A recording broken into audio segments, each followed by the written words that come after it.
Diễm xin chào cô chú, anh chị, các bạn và các em. Hôm nay Diễm chia sẻ công thức một món bánh kết hợp giữa bánh flan và bánh gato. Thì bánh flan nó béo nè ha, có thơm mùi caramel kết hợp với phần bánh gato hay còn gọi là bánh bông lan đó. Nó vừa xốp, mềm, thơm mùi cà phê, sữa dừa, ngon lắm luôn. Thì bây giờ mình cùng vào bếp làm món bánh này với Diễm nha.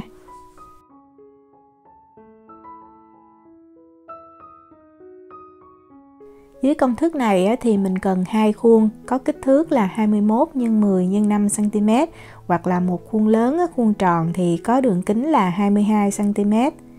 Mình đi làm cái caramel trước nha.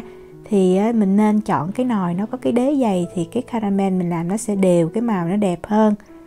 Diễm cho vào 100g đường cát, 50ml nước và mình chuẩn bị sẵn 50ml nước nữa, mình để ở đây tí xíu nữa caramel đạt thì mình cho vào để mình ngắt nhiệt, mình giữ cái màu nó không có bị đen đó. Mình sẽ nấu lửa lớn ha, nếu mà không quen thì mình cứ để cái lửa nhỏ. Khi mà mình thấy là cái caramel bắt đầu nó chuyển sang màu vàng nhạt thì lúc này mình hãy đứng mình canh nha, tại vì nó chuyển màu rất là nhanh. Và khi nó chuyển sang cái màu cánh gián như vậy thì mình chuẩn bị sẵn nước trên tay ha, vừa chuyển sang cái màu nâu nhạt tí xíu, cẩn thận nha, là mình cho 50ml nước vào liền luôn. Nhắc nồi lên, mình đảo đều cho nước nó hòa với lại caramel, rồi mình đổ vào khuôn ha. Với cái công thức caramel này thì Diễm thấy nó rất là nhanh tan. Mình để cho bánh nguội là caramel nó cũng đã tan rồi, vì vậy nó sẽ hơi mềm tí xíu ha. Còn nếu mình không thích mềm như vậy thì mình bớt lại cái lượng nước lúc mình cho vào caramel đạt. Mình để cho thật là nguội nha. Bây giờ mình qua mình làm phần flan. Diễm có 2 cái trứng gà thì Diễm cân luôn vỏ đó, mỗi trứng nó khoảng từ 62 cho tới 65g. Mình cho vào thêm 25g đường cát nhuyễn và mình dùng phối lòng mình đánh cho đường nó tan với cái trứng này. Mình không có cần kỹ lưỡng gì hết ha. Thì nếu mà mình muốn xem kỹ hơn cái cách làm bánh flan, Diễm đã có chia sẻ ở video trước đây rồi. Cái này thì Diễm làm ngắn gọn thôi. Mình lấy một cái nồi đó, mình đong ra 250ml sữa tươi không đường nha, 250ml kem tươi, dùng kem có hàm lượng béo cao thì cái bánh của mình nó sẽ béo ngon. Bắt cái nồi lên bếp và mình làm cho hỗn hợp kem sữa này nó nóng. Mình khuấy đều tránh cho nó bị cháy ở dưới cái đáy nồi đó. Khi mà mình nghe cái tiếng sôi nhẹ và hơi nước nó bốc lên không có cần phải nấu cho sôi, nấu cho sôi Diễm thấy lại không ngon. Thì lúc này mình nhắc khỏi bếp và mình cho từ từ vào hỗn hợp trứng. Nhớ là cho từ từ nha, tại cho nhanh quá thì trứng nó bị chín nó lại không có ngon. Vừa cho vào thì mình khuấy đều, mình thấy đều thì mình tiếp tục cho thêm. Khi hết 1/2 lượng sữa thì mình cứ cho liên tục ha. Khuấy cho thật là đều. Bây giờ Diễm đi lấy thêm cái rây đó, mình rây lại. Để những cái lợn cợn của lòng trắng trứng này đó mình bỏ đi ha. Và mình sẽ thu được một cái hỗn hợp flan là 600ml. Và mỗi cái bánh mình chia nó ra là 300ml. Tiếp theo mình đi làm bánh gato cà phê sữa dừa. Diễm có 45g nước cốt dừa,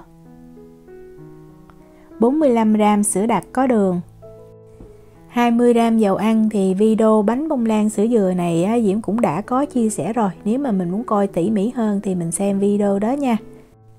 3g cà phê hòa tan. Và mình khuấy cho cà phê nó tan đều trong hỗn hợp sữa, nước cốt dừa, dầu. Để sang một bên, bây giờ mình đi đánh bông trứng. Diễm có 3 cái lòng trắng trứng ha. Trứng gà Diễm cân luôn vỏ là khoảng từ 62 cho tới 65g. Mình cho thêm 1/4 muỗng cà phê muối và mình bật máy lên. Để ở số 2 máy Diễm có 5 số. Công suất của nó là 350W. Thì mình đánh cho nó bông giống như là bọt xà phòng khoảng 30 giây. Là như vậy. Thì bây giờ mình cho 75g đường cát nhuyễn vào. Mình cho từ từ ha. Vừa cho mình cứ đánh khoảng cỡ chừng 10 cho tới 15 giây đó mình cho tiếp.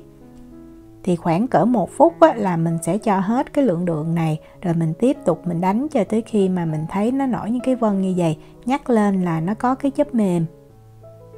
Như vậy là đạt. Thì mình lấy 3 cái lòng đỏ hồi nãy mình tách ra đó. Mình cho vào từ từ.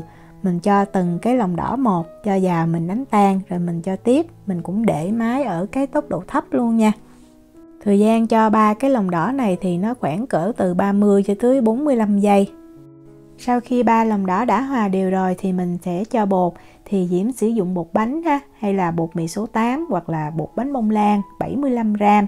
Và mình chia 75g bột này ra làm 3 phần. Mình cho một phần vào trước, mình bật máy lên, mình để cái tốc độ thấp ha, số 1 hoặc là tối đa là số 2 thôi. Và mình cũng đánh cho bột nó hòa đều vào trong cái hỗn hợp trứng.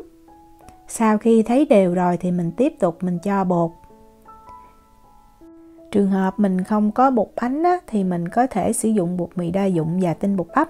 Nhưng mà Diễm đã làm rất là nhiều rồi, Diễm thấy nó không thể nào so sánh được với mình sử dụng bột bánh. Tại vì bột mì đa dụng với bột bắp á, thì giúp cho cái bánh nó mềm, nó dai hơn tí xíu, nhưng mà nó rất là dễ bị xẹp.